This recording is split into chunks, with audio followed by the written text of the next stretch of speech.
as we are going to get into the next round of today's power manifestation. Requesting all the participants to please settle down. All of you, Ma Tzu Wei Ping, Ma Xiu Wu, Kai Wang, and Ma Miri as well, Nithyananda Ma. Yes, let's get ready. And we're going to have the power of remote vision. We're going to enter into another level of this power. As always, we're going to various different variations of the same power. So requesting all the participants to please settle down.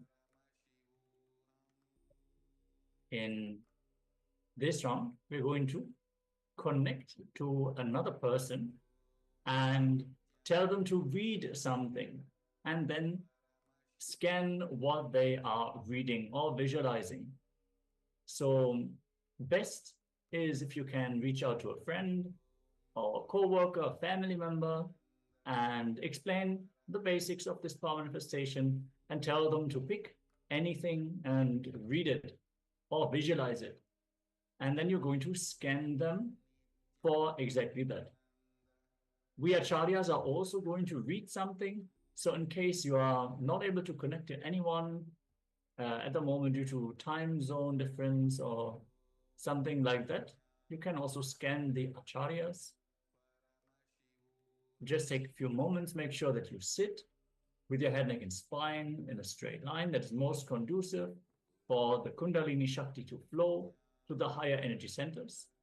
The best way to manifest the powers, especially initially, Swamiji clearly shared that once you are in that zone, once you are established in power manifestation, you can manifest these powers even while you are sleeping. Even in different states of consciousness, you will be able to manifest these powers. But initially, let's align our spine, our very own Merudanda, for the power manifestation to happen. Swamiji shared that human beings have the spiritual capacity because of all the animals. The human beings are spending most time with their spine in a vertical line. So when during the evolution, the humans started walking upright, that is when the tejas and ojas started being under the effect of gravity more and more. So these are the different energies that help us manifest the various different aspects of our life and intensify the expression of our will. So that is also when all the different powers got awakened in us. It doesn't mean that animals are not able to manifest these powers. They can be initiated, but generally, due to the alignment of their spine, the energies flow different through their body. So make sure that at any given time, you're sitting straight as much as possible. Don't sit stiffly or with a lot of pressure. Be in a relaxed manner, but keep your back straight. Keep your head, neck, and spine in a straight line. Yes, so requesting all participants, let us now sit comfortably and bring our awareness to the inner space, to our Ananda Gandha, which is just below the heart center. So if we have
I welcome you all with my love and respect. Let you all open all your three eyes. Om Nithyananda Paramashivoham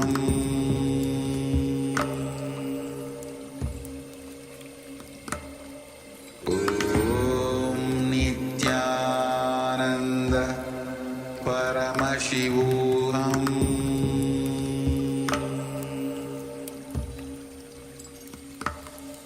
Om Nithyananda Paramashivoham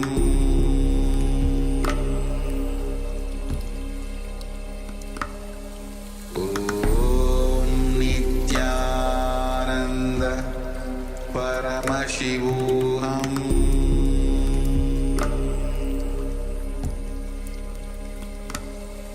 Om Nithyananda Paramashivoham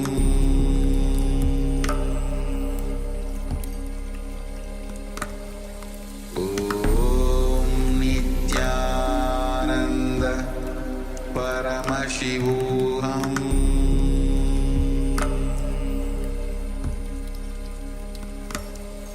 Om Nithyananda Paramashivoham.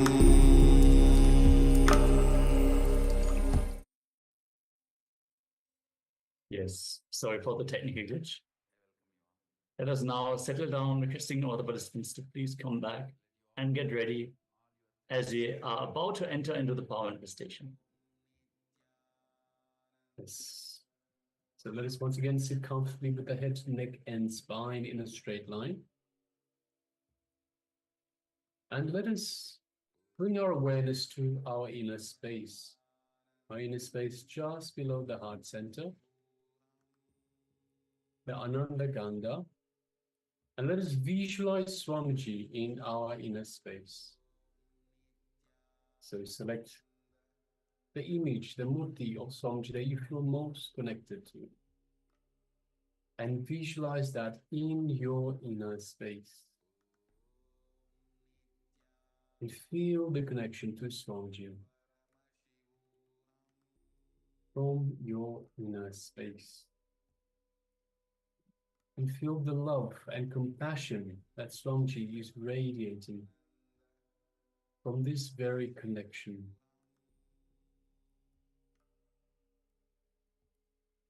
Take a moment and kindle this connection, strengthen this connection, feel it grow. Strengthen your connection to the divine in this connection.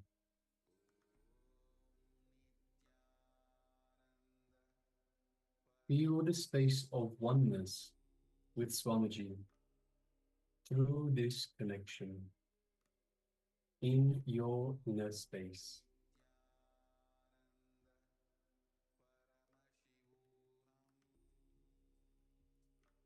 Now let us move our awareness to the third eye, just between the eyebrows, the Anya chakra. So let us just gently gaze into the third eye. Don't concentrate, don't strain yourself. It should be gently, just the way you would look in at a rose.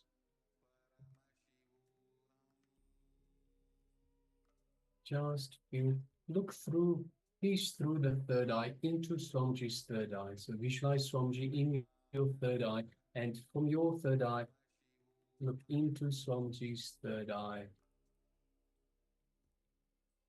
As you do so, you feel an energetic connection. You feel a buildup of energy in your third eye. As your third eye is being awakened, it's being activated by Swamiji's third eye, by Swamiji's superconscious energy. Just take a moment and feel that connection, that energy in your third eye, your Anya chakra, just between the eyebrows.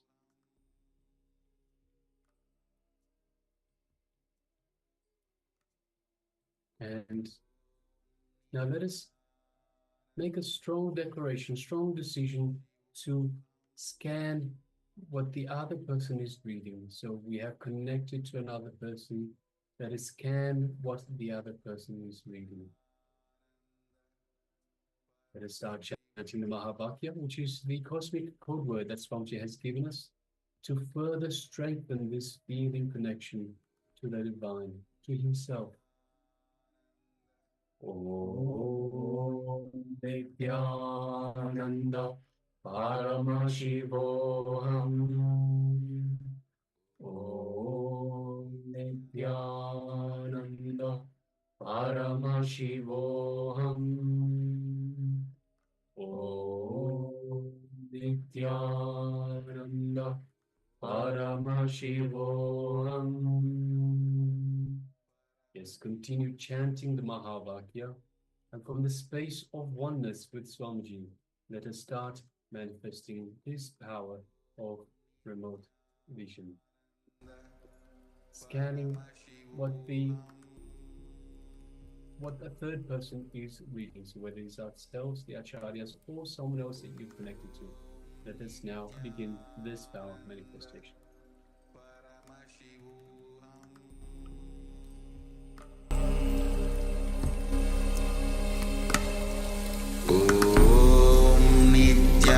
Nithyananda Paramashivoham.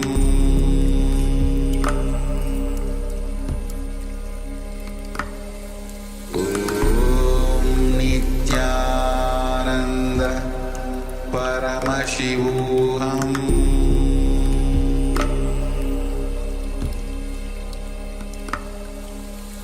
Om Nithyananda Paramashivoham.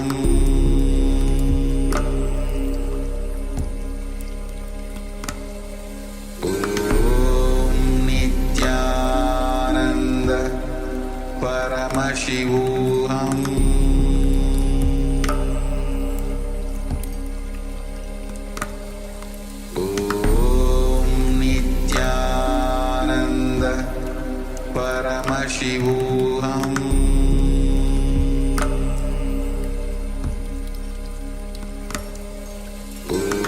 Om Nithyananda Paramashivoham.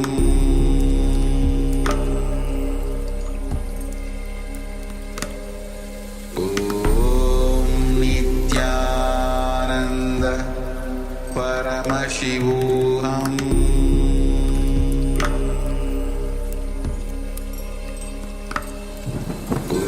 Om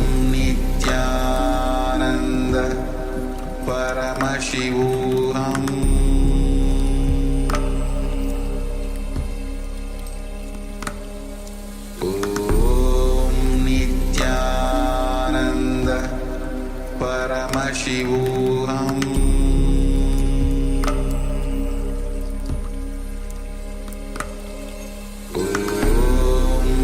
Nithyananda Paramashivoham.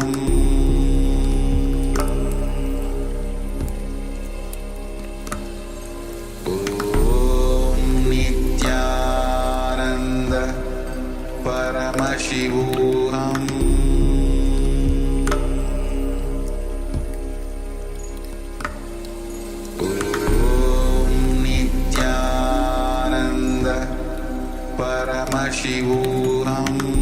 Om Nithyananda Paramashivoham.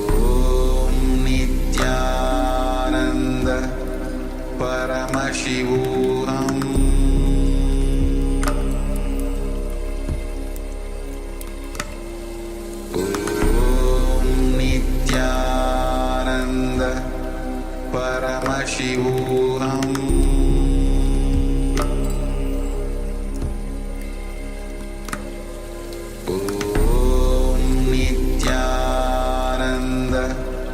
Paramashivoham.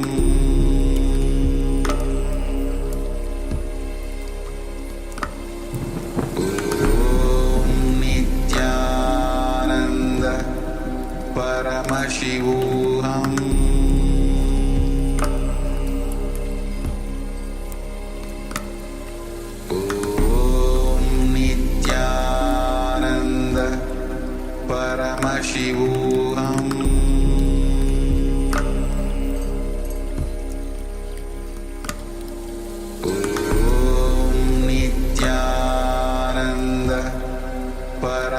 Paramashivoham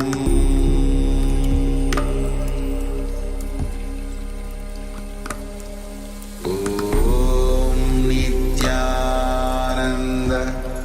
Paramashivoham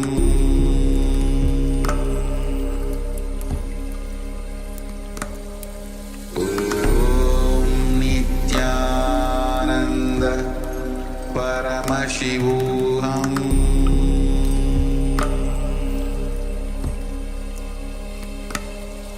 Om Nithyananda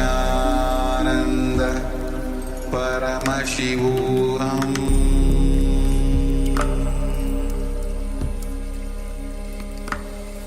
Om Nithyananda Paramashivoham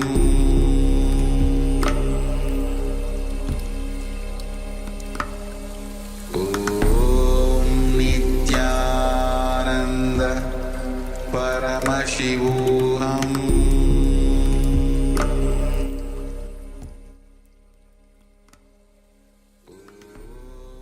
Nithyananda Paramashivoham Om Nithyananda Paramashivoham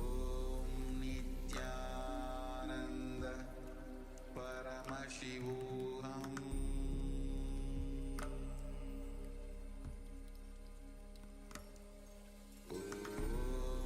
Nithyananda Paramashivoham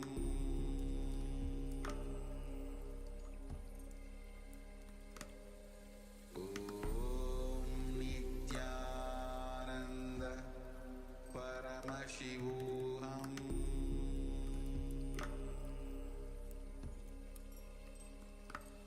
Om Nithyananda Paramashivoham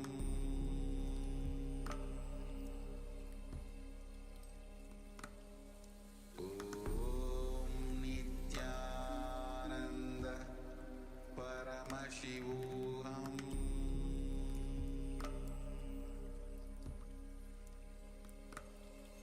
Om Nithyananda Paramashivoham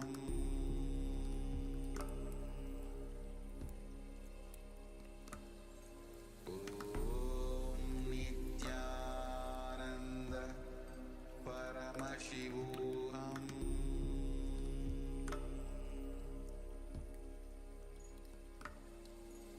Om Nithyananda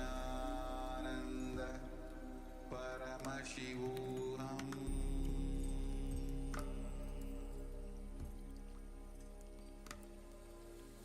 Om Nithyananda Paramashivoham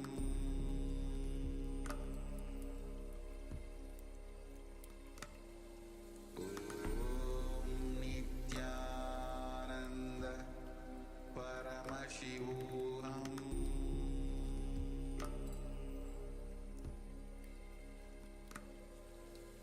Om Nithyananda Paramashivoham.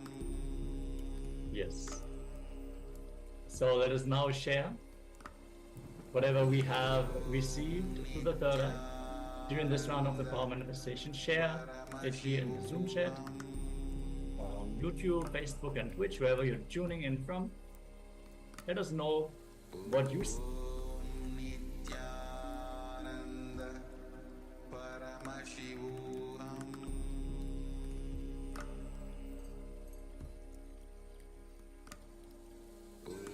Take a few minutes and